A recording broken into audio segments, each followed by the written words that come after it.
Whether or not he borrowed from or was inspired by films of the past and other sort of storytellers, visual storytellers and directors, cinematographers, etc., it's still his own because he's the only one that put it together in that way. And so that's what I think the sort of difference is. Right? Copying is, literally like you go to the copy machine, you put something in and you get a duplicate out, right? Like that's copying. So if he had a scene in Pulp Fiction that was shot for shot from another film with the same dialogue, et cetera, then he's copying people. But if he's using a shot with his dialogue, with his actors, with his context in a different way, he's being inspired by, he's not copying. So I don't think he's ripping anybody off any more than I think I've ripped anybody off, or you've ripped anybody that does creative work is ripping anybody off. There's this idea that there's no such thing as an original thought, where like all of the good ideas have already been thought of. I don't know that I believe that.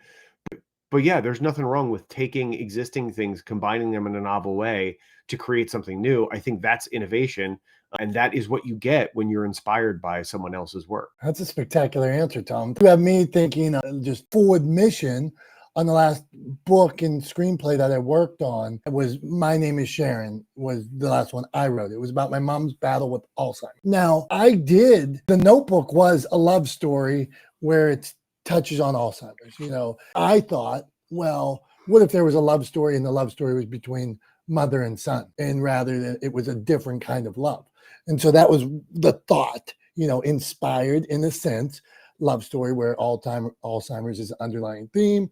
Okay, so that, now granted, it's me, my mom's story, it's 2020, it's a pandemic. Then I was also inspired at the time, This Is Us was a popular show.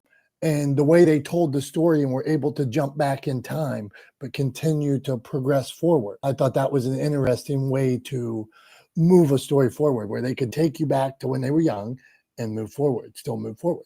So I tried to combine, in my mind, now, not that I did it successfully or not, but in my mind, adding my story and using these kind of formulaic approach to what I was doing. I think that was, if I had to break it down, that's how I chose to do it.